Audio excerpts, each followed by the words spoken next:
Hi guys! Dito nga po pala ulit ako, ang Astig Valley Bay ng Pampanga, si Dylan. And ngayon, papanoorin ko yung video na ginawa ko bago ako pumasok sa loob ng bahay ni Kuya. Samahan niyo ako.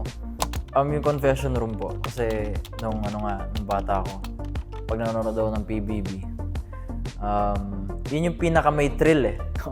Pinapanood yung nomination night more than the eviction. Yeah, yun. Confession room. And yung kasi yung confession room, yun lang yung katangi-tanging lugar na kung saan pwede kong kausapin si Kuya. So, I love it. I miss the confession room. Pupunta ako sa pool area. Kasi feeling ko yun yung pinaka-relaxing na area sa bahay. Goal-driven, disciplined, and kind.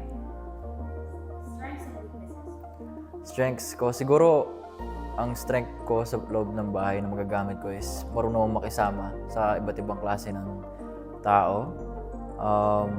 Ang weakness ko po ay hindi po ako marunong magluto. Yeah.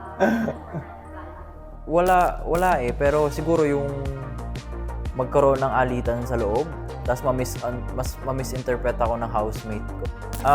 Magpakatotoo ka lang, just like you usually do, and matuto kang magluto at mag-household chores dyan. Umayos ka ha. Wait lang guys, umayos naman ako eh. Hindi lang talaga ako natuto ng fully ng pagluluto, pero nag-OJT ako kay Kuya Bricks siya, kay Binsoy. So, progress. I'm proud of you. And nagsisimula pa lang yung journey natin, so tuloy lang. Ang pinaka natutunan ko is lahat ng tao may pinanggagalingan, may pinanghuhugutan. Kaya dapat hindi ka muna mag-judge at first hanggat hindi mo nalalaman yung buong storya niya. Kuya, I miss you. Yes. Maraming salamat sa lahat ng turo mo sa akin. May apply ko yan sa buhay ko from now on. And of course, Kuya, if you ever need me, tawagan mo lang ako. I got your back. Love you, Kuya.